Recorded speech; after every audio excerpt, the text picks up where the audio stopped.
المستبد على المستبد. وانت يا اهلي يا عم اعمام المستبد يا سيدي عليك يا اهلي. رجالة الاهلي النهارده يصنعوا الحدث ويصنعوا التاريخ. واحد هيقول لي رجالة الاهلي مش دول اللي انت قايم نايم كنت عمال تقطع فيهم وتنتقد فيهم؟ هقول لك ايوه، انتقد فيهم لمصلحة النادي الاهلي وانتقد بأدب وبخوف وبغير على النادي الاهلي، ولكن اول ما اشوف منهم خير واول ما اشوف منهم قلب وعزيمه واصرار وروح وحس في الملعب، حس النادي الاهلي بيكون فيهم في الملعب، لازم اطلع اقول لك عليهم رجاله. وعم عموم الرجاله كمان مش رجاله بس، النهارده رجاله الاهلي ما اقدرش اقول مين احسن من مين، ما اقدرش اقول حاجه على قصاد حاجه، كلهم النهارده كانوا رجاله باستثناء يعني شويه قصور من 2 لعيبه هقولهم لك اثناء الحلقه. ولكن النهارده لعيبه النادي الاهلي كلهم، رجاله النادي الاهلي كلهم النهارده يتقال فيهم اشعار للصبح. اللي ينيمونا مبسوطين يتقال فيهم اشعار للصبح،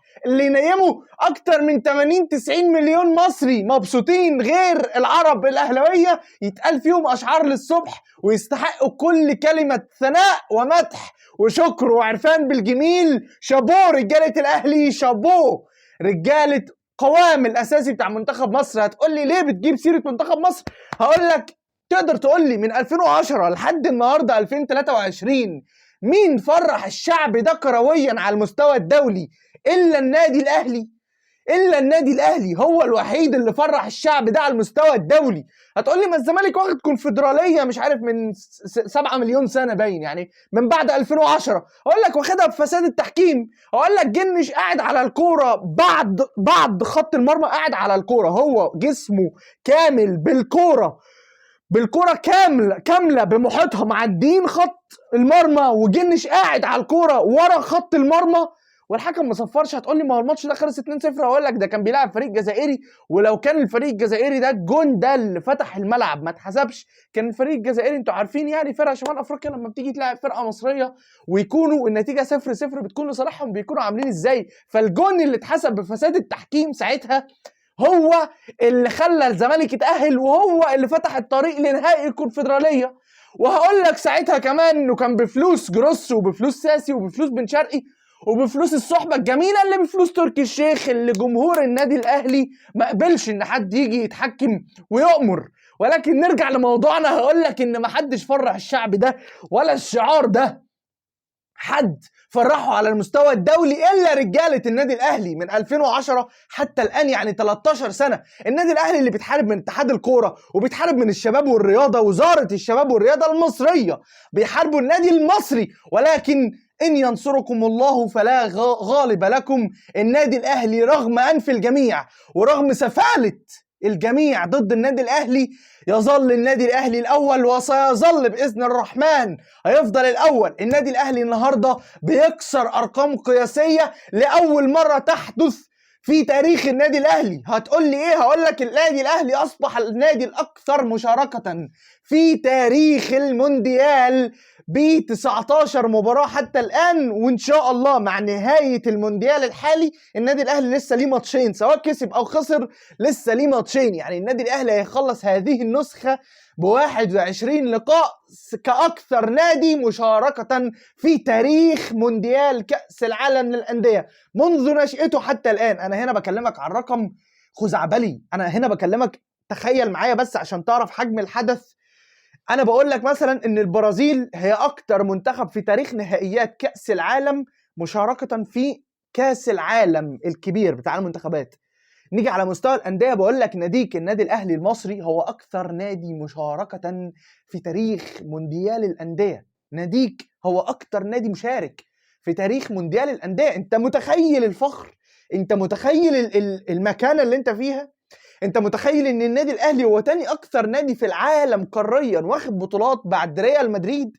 انت متخيل المكانه اللي انت فيها؟ انت متخيل ان جمهور النادي الاهلي زعلان ان ريال مدريد معديه في البطولات القاريه؟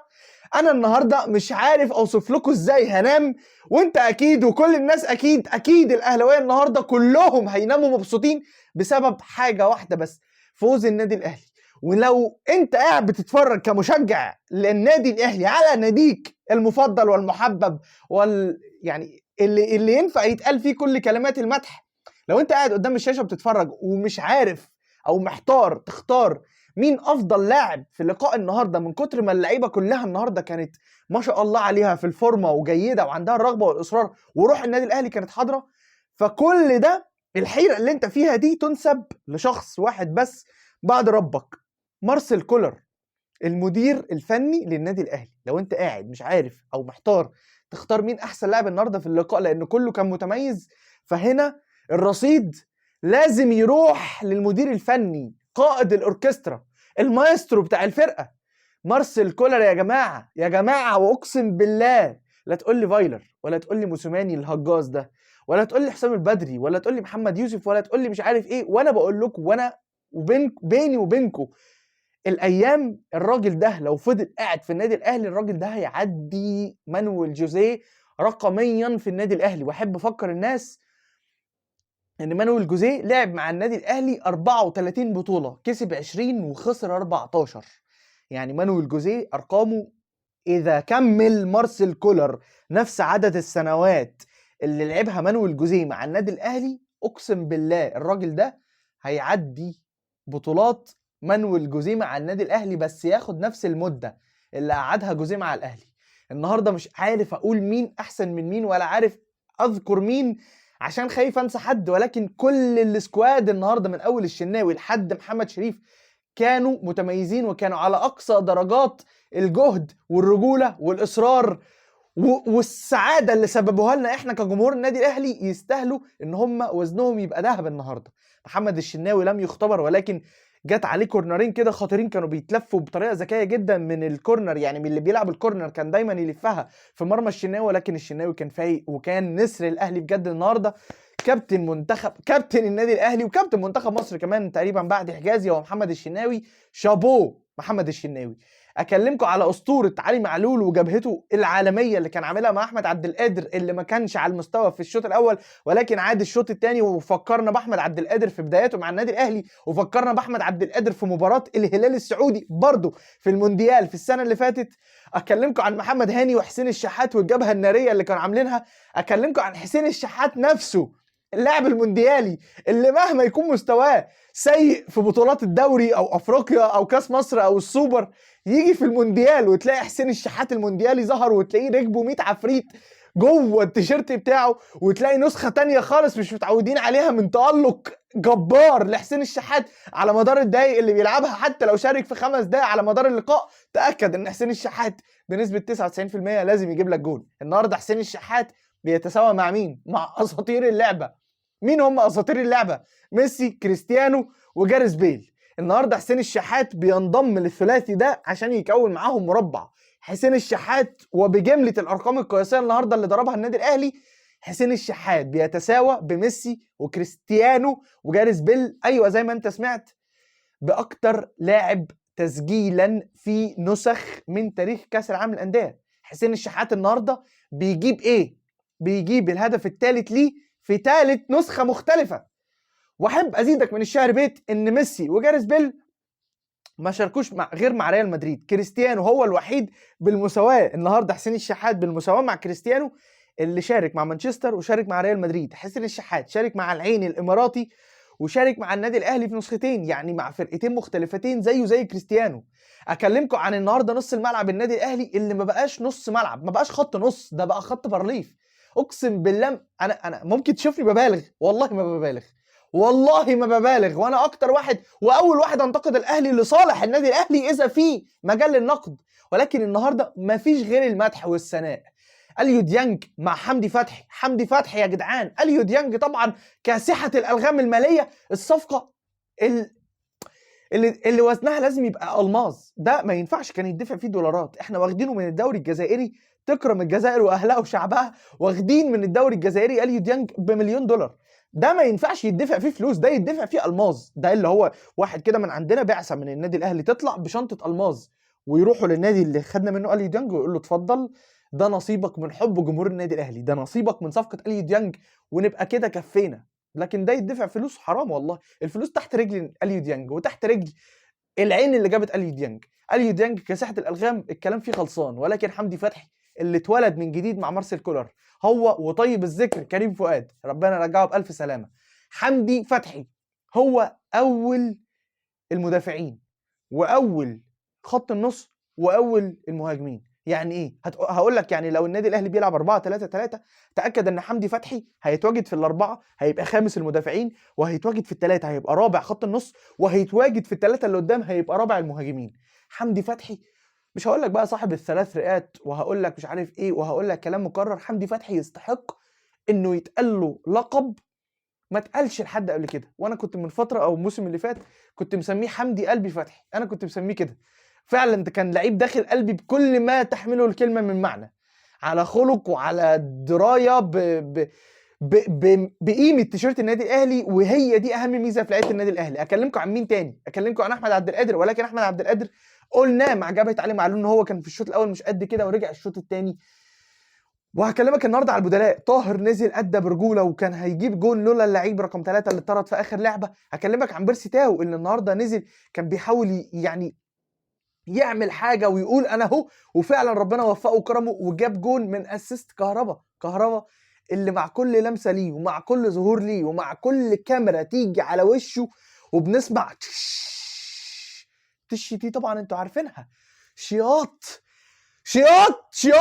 يا جدعان في كل عماره وفي كل بيت وفي كل شارع مصري.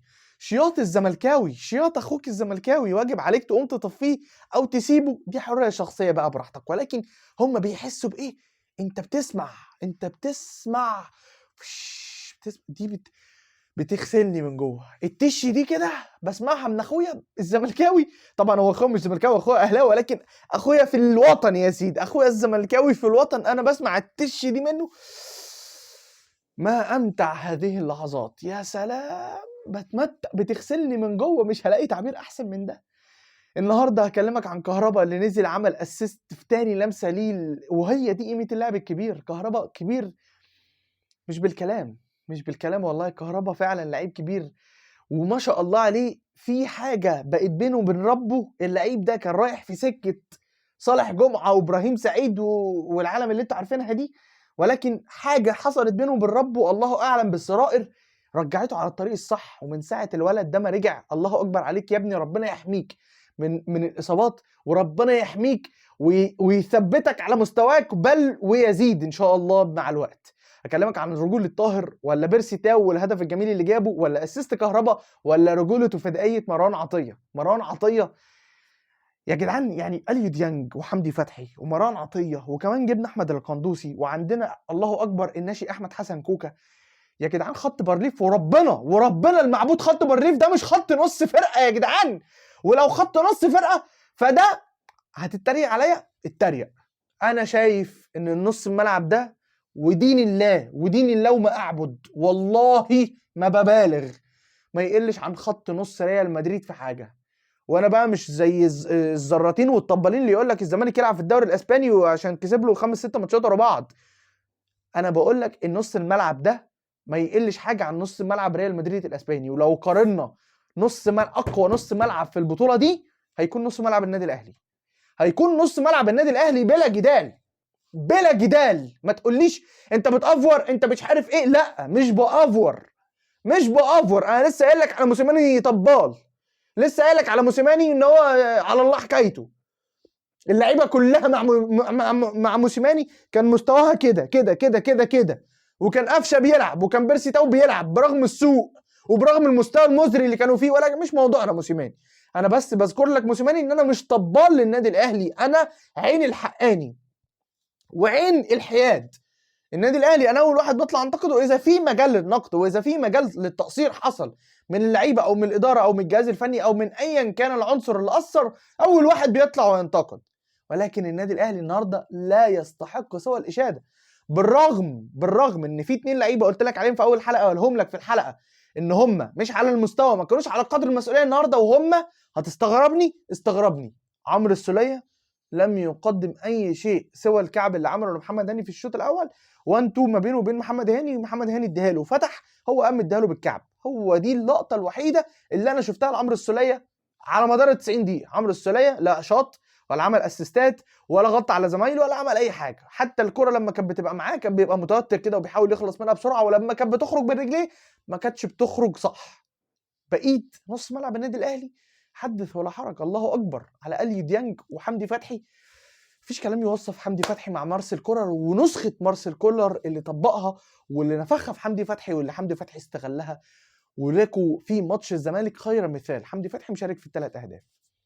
نيجي بقى قلت لك عمرو السولية، نيجي لمحمد شريف. محمد شريف هو احسن لاعب في المباراه النهارده بشهاده لجنه التقييم او ايا كان مسماها، ولكن انا شايفه ان هو من اسوأ لعيبه النادي الاهلي النهارده بجوار عمرو السولية. هما الاثنين بس عمرو السولية ومحمد شريف ما كانوش على المستوى.